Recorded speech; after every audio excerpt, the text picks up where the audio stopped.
welcome back to my channel. For today's video, nagluluto po si Mami ng pad thai. So, nag-i-start up na si Mami.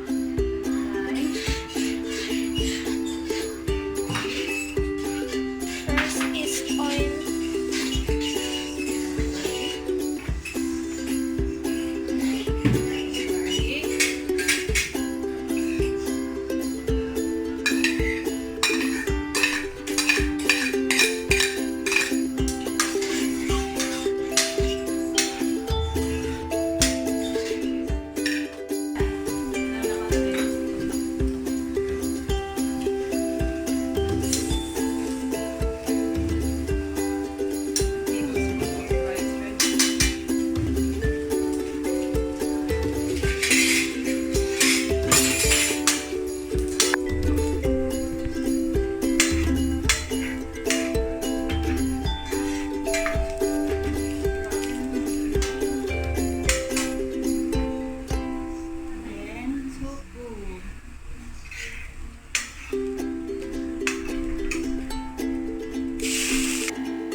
Next, you put the pad thai homemade sauce.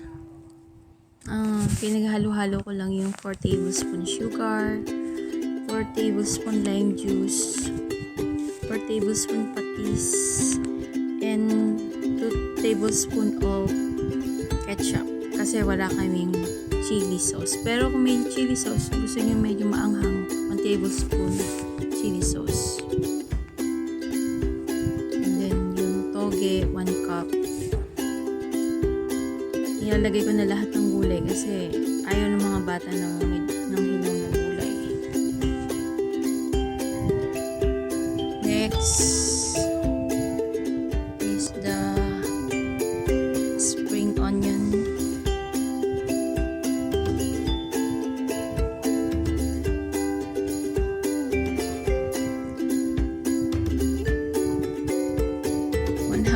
Spring onion nilagay ko.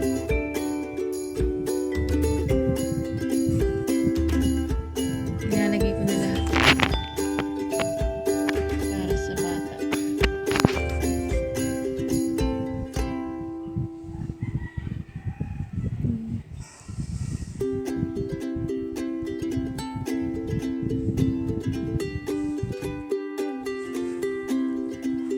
Haluin nyo lang guys hanggang sa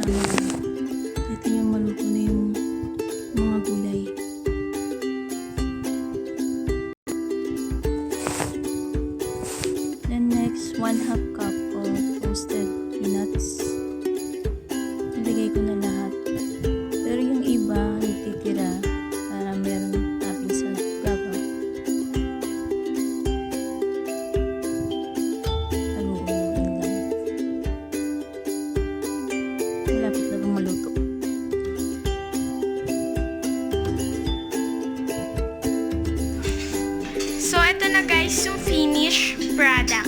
Yan.